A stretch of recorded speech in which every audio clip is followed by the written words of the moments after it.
अस्सलाम वालेकुम। मेरा नाम हमाद नईम है और आज हम लोग सीएनसी टर्निंग सेंटर में स्ट्रेट टर्निंग साइकिल स्टडी करेंगे, जिसको G90 से भी जाहिर किया जाता है। स्ट्रेट टर्निंग साइकिल के बारे में आपको मैं बताता चलूं, ये कहां पर इस्तेमाल किया जाता है। ये वहां पर इस्तेमाल किया जाता है जहां पर आप लोगों ने थोड़ी मिकदार के अंदर टर्निंग करनी हो। इसके अलावा स्ट्रेट टर्निंग साइकिल के अंदर टर्निंग ऑपरेशन जैसा कि चैम्फर, टेपर, रेडियस और कंटोर के ऑपरेशन नहीं किए जा सकते। इसमें सिर्फ और सिर्फ प्लेन टर्निंग ऑपरेशंस ही परफॉर्म किए जाते हैं। तो चलते हैं इसके फॉर्मेट की तरफ। तो इसका जो फॉर्मेट है उसमें हम लोग G90 लिखते हैं सबसे पहले। अब G90 जो कोड है इसमें और भी कोड शामिल है, जैसा कि G00 और G01। तो इसमें हमें जब हम लोग प्रोग्राम लिखेंगे तो उसमें हमें G00 और G01 लिखने की जरूरत नहीं पड़ेगी। इसके बाद X को हम रिप्रेजेंट करते हैं, जो कि डायमीटर ऑफ द वर्कपीस को रिप्रेजेंट करता है कि आप डायमीटर कितना रखना चाहते हैं वर्कपीस का।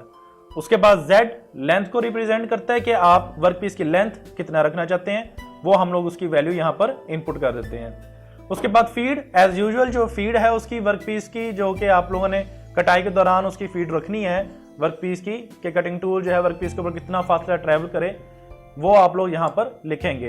वो आप लोग किस में रख सकते हैं, दो हमारे पास इसमें तरीकाकार है। आप G98 और G99 दोनों का इस्तेमाल कर सकते हैं। अमूमन हम लोग मिलीमीटर पर रेवोल्यूशन फीड का इस्तेमाल करते हैं, जिसमें G99 कोड लगाते हैं। तो चलते हैं इसको हल करने की तरफ। तो इसको हल करने से पहले मैं यहाँ पर एक डायग्राम बनाऊंगा और उसमें आप लोगों को बताऊंगा कि किस तरीके से हम लोग इसको प्रोग्राम में एंटर करते हैं।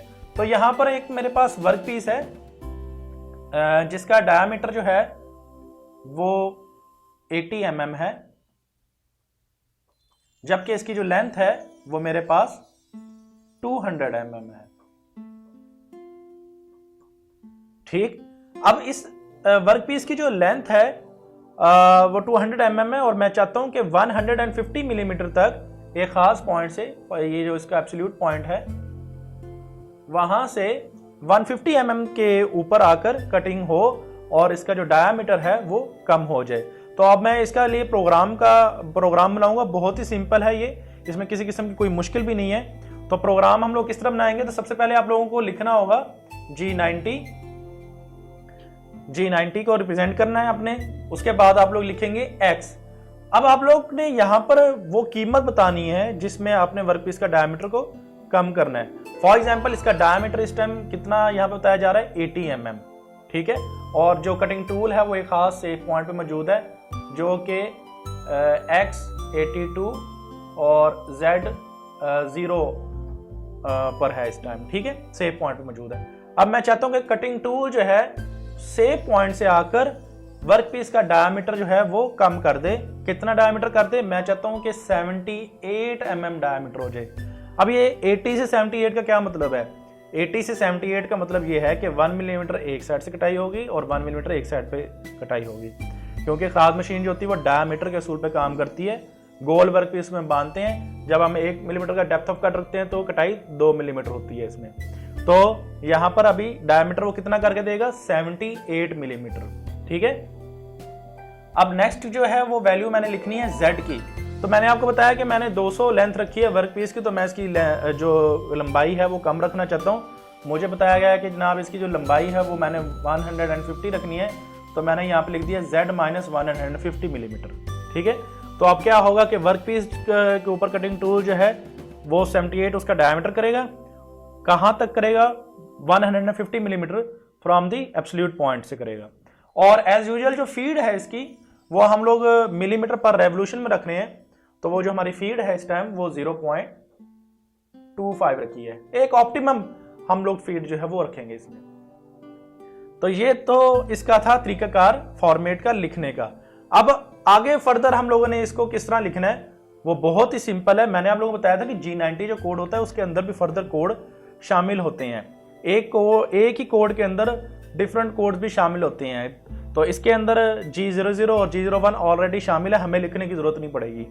हम लोग क्या चीज लिखेंगे, हम लोग सिर्फ और सिर्फ आगे X की वैल्यू लिख देंगे कि मुझे जो डायामीटर है वो 76 मिलीमीटर चाहिए और एंड पे मैं लिख दूंगा एंड ऑफ ब्लॉक, मुझे लेंथ लिखने की भी जरूरत नहीं पड़ेगी। ठीक है, अब आगे आपको कितना डायमीटर चाहिए 74, तो मैंने 74 लिख दिया। ठीक है, यानी कि आपने तरतीब के साथ डायमीटर को कम करते जाना है।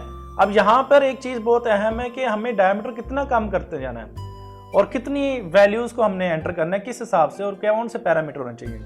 तो सबसे पहले पैरामीटर आपको बताता चलो कि पैरामीटर जो होते हैं सीएनसी के ऊपर, उसमें cutting speed, cutting feed, depth of cut और मशीन की हालत यानी कि मशीन की एक्यूरेसी और मशीन की जो कंडीशन है उस पर डिपेंड करते हैं। इसके साथ साथ कटिंग टूल की जो टिप है वो भी डिपेंड करती है। तो आप लोगों ने जो कट रखना है वो बड़े ध्यान से रखना है कट। ये ना हो कि आप लोग जो है 78 मिलीमीटर रखा है और डायरेक्ट आप लोग 74 कर दो उसको। ठीक है, तो इससे क्या होगा कि 2 मिलीमीटर का डेप्थ ऑफ कट लग रहा है, 2 एक साइड से कटाई होगी, 2 एक साइड से कटाई होगी, तो मशीन की जो टिप है वो टूट जाएगी। मशीन की टिप टूटने की वजह ये होगी कि आपने डेप्थ ऑफ कट ज्यादा रखा है, इसमें मशीन भी खराब होगी, वर्कपीस भी आपका खराब हो जाएगा और टूल का भी नुकसान होगा। तो आप लोगों ने तरतीब से जो है वैल्यूज को एंटर करना है। अब आप लोग सोच रहे होंगे कि ये क्या हम लोग 78 रख सकते हैं, 76 2-2 मिलीमीटर के हिसाब से कर रहे हैं या कोई और वैल्यू भी रख सकते हैं। तो आप ठीक है, आप लोग वैल्यूज को चेंज भी कर सकते हो। फॉर एग्जाम्पल मैं यहां पे लिख देता हूं x74 और अब x73 लिख दिया, यानी कि इसमें मैंने और वैल्यू कम कर दी है। बहुत ही बारीक कट लगा रहा हूं मैं इसमें, मैं और भी बारीक कट लगा सकता हूं। मैं इस तरह लिख सकता हूं 72.5, मैंने और कम वैल्यू कर दी है इसकी। मैं इवन के ये लिख सकता हूं कि x72.10, मैंने और भी कम वैल्यू कर दी है। तो इसी तरह आप लोग वैल्यूज को अपने लिहाज से एडजस्ट कर सकते हो, डेप्थ ऑफ कट को अपने लिहाज से एडजस्ट कर सकते हो। अब याद रखिएगा कि इसके अंदर आप लोगों ने एक बार ही जो फॉर्मेट है, इसका मेन फॉर्मेट है, उसके अंदर ही जेड की वैल्यू को एंटर करना है। बार बार आप लोगों ने जेड की वैल्यू को एंटर नहीं करना। और ये कोड जब आप एक बार लिख देते हैं तो इस कोड को कैंसिल करने का भी तरीका होता है। अब हुआ यह है कि इसका जो डायमीटर है, मैं यहाँ पे अब लिख देता हूं x70। मुझे किसी ने बताया कि यार इसका डायमीटर 70 कर दो और 150 मिलीमीटर तक, तो ये डायमीटर इसका 70 एक स्टेप कंप्लीट हो गया। अब मुझे नेक्स्ट स्टेप बनाना है और मुझे किसी ने कहा है कि इसका डायमीटर जो है वो आप 60 कर दें और जो उसकी जो लेंथ है वो 100 mm कर दें। तो अब उसके लिए मैं तेरे पास जो तरीकाकार है वो क्या होगा, अब इसका जो नेक्स्ट स्टेप है उस नेक्स्ट स्टेप के अंदर हमने करना क्या है कि हमें किसी ने कहा है कि वर्कपीस का जो डायमीटर है वो आप 70 की बजाय 60 कर दें और जो लेंथ है उसकी वो 100 तक कर दें आप लोग, यानी कि पहले 150 थी अब 100 तक करनी है हमने, एक नेक्स्ट स्टेप बनाना है हमने। अब इसमें तरीकाकार ये है कि मैं इसको फर्दर इस तरह नहीं लिख सकता क्योंकि ऑलरेडी जो है कोड G90 का चल रहा है। ठीक है, ये मॉडल कोड होता है और मॉडल कोड जो होता है जब आप एक बार एंटर कर देते हैं तो उसके बाद वो चलता रहता है जब तक आप उसको कैंसिल नहीं करते। तो कैंसिल करने के लिए, इस G90 को खत्म करने के लिए मुझे क्या करना पड़ेगा, नेक्स्ट स्टेप बनाने के लिए क्या करना पड़ेगा, मैं यहां पर दूसरा कोड लगाऊंगा G00। आप G00 भी लगा सकते हैं, आप G01 भी लगा सकते हैं, आप लोग G28 कोड भी लगा सकते हैं। मैं यहां पे G00 कोड लगा दूंगा और उससे क्या होगा, ये कोड कैंसिल हो जाएगा। और G00 लगाने के बाद आपको मालूम है कि आपको कोई भी वैल्यू देनी पड़ती है x और z की, तो मैं इसको एक सेव पॉइंट बता दूंगा कि x82 z0 पे टूल को रवाना कर दूंगा। तो ये क्या हुआ, कटिंग टूल जो है वो हमारा सेव पॉइंट पहुंच गया जो कि हमने यहां पर अभी बताया हुआ है। अब मैं क्या करूंगा कि अगला नेक्स्ट स्टेप मैंने बनाना, तो नेक्स्ट स्टेप करने के लिए मैं क्या करूंगा, G90 लगा दूंगा यहां पर, ये G90 लगा दिया मैंने और यहां पर अब अगला डेप्थ ऑफ कट मैं दे दूंगा। एंड किया था मैंने 70 के ऊपर, x70 पे एंड किया था। अब मैं नेक्स्ट जो है वो किस पे एंड करूंगा, 60 स्टार्ट करूंगा x68 पर और z माइनस 100 पे, क्योंकि मुझे कहा गया है कि 100 पे ले जाएं इसको। और f जो है वो 0.25। फीड आप लोग चेंज कर सकते हैं इसके अंदर, लेकिन शुरू में ही आपको फीड को चेंज करना पड़ेगा। एंड पर आपको एंड ऑफ ब्लॉक लगाना है। अब उसके बाद मैं क्या करूंगा, x66 end of block, x64 end of block, x62 end of block और x60 एंड ऑफ ब्लॉक। तो इस तरीके के मुताबिक मैंने क्या किया, एक नेक्स्ट स्टेप बना दिया और वर्कपीस की शक्ल होगी वो कुछ इस तरह बनेगी।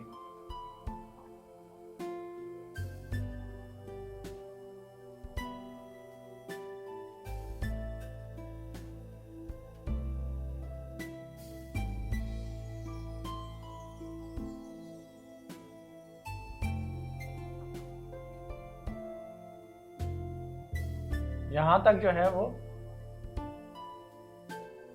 100 और इसको हम थोड़ा सा इस तरह कर देते हैं।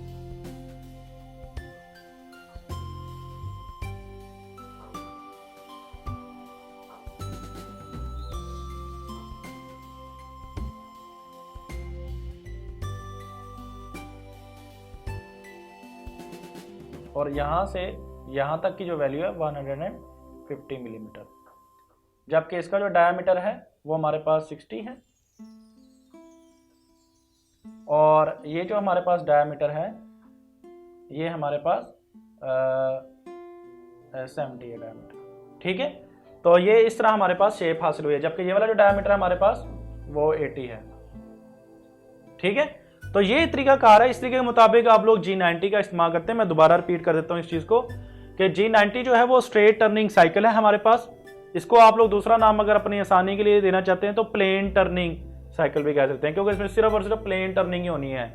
इसमें एक्स और जेड इकट्ठे काम नहीं करते, या इसमें सिर्फ और सिर्फ एक्स ने ही काम करना है, डायमीटर कम करना है इसमें। ठीक है, तो इसमें ना आप चैम्फर लगा सकते हैं, ना आप रेडियस लगा सकते हैं, ना आप लोग टेपर लगा सकते हैं। इसमें जो भी काम करना है सिर्फ आपने टर्निंग करनी है और स्ट्रेट टर्निंग करनी है, प्लेन टर्निंग करनी है और डायमीटर को काम करना है। ठीक है, और उसके बाद आप लोग क्या करते हैं, Z की वैल्यू को एंटर करते हैं। इसमें Z जो है वो लेंथ आपने बतानी है और F जो है इसमें फीड को रिप्रेजेंट करते हैं।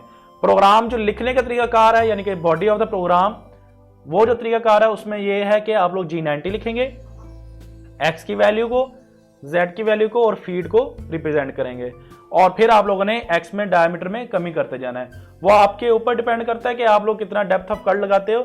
इसके साथ साथ मशीन पे भी डिपेंड करता है कि मशीन पर जब आप लोग काम कर रहे हो तो उसके जो पैरामीटर्स हैं, कटिंग डेप्थ के पैरामीटर्स हैं, कटिंग स्पीड के, फीड के जो पैरामीटर्स हैं और मशीन की जो कंडीशन है उसको देखते हुए आप लोगों ने काम करना है। तो इसमें मैंने अभी जो 2-2 मिलीमीटर का रखा है, फिर मैंने एंड पर जाके फिनिशिंग करना शुरू कर दिया है कि वर्क पीस के ऊपर फिनिश आना शुरू कर दे।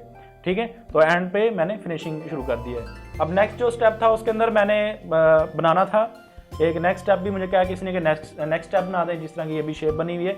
तो उसमें क्या किया कि G00 लगा के पहले G90 को कैंसिल किया, मैंने यहाँ पर G0 लगाकर इसको कैंसिल किया, सेफ पॉइंट पे ले गया कटिंग टूल को, और फिर उसके बाद मैंने G90 लगाकर X68 दिया है, डेप्थ और डायमीटर दिया उसको, और Z-100 और फीड दे दी है। तो और इसी तरह आप लोग नेक्स्ट भी करते जाएंगे। एट द एंड जो होता है लास्ट में आप लोग सिंपली जो है वो G28 लगा देते हैं और U0.0, ठीक है, फिर G28 W0.0 लगाकर इसको सेव पॉइंट भेज देते हैं, और फिर M05 और M30 कर देते हैं। ठीक है, तो ये तरीका कार होता है। इस तरीके कार के मुताबिक आप लोग G90 का जो है वो को इस्तेमाल करते हैं। अच्छा, G90 के अंदर हमारे पास 3 कोड हैं, G90 है, G92 है और G94 है। तो ये कोड हम लोग इंशाल्लाह करेंगे। अभी G90 हमने कर लिया है, नेक्स्ट जो हमारा होगा वो G92 पर होगा लेक्चर, तो इंशाल्लाह नेक्स्ट लेक्चर हम लोग आपको देंगे G92 के ऊपर। उम्मीद करता हूँ कि आपको इस लेक्चर की समझ में आ गई होगी। आसानी है, कोई इसमें मुश्किल नहीं है, बहुत ही कॉम्प्लिकेटेड चीज़ नहीं है, इसमें बहुत ही सिंपल सा आसान सा तरीकाकार है। और अगर आपको कोई मसला पेश आता है, कोई प्रॉब्लम है, कोई डिफिकल्टी है आपको, तो आप वीडियो के एंड पर कमेंट कर सकते हैं और रब्ता कर सकते हैं। Thank you very much.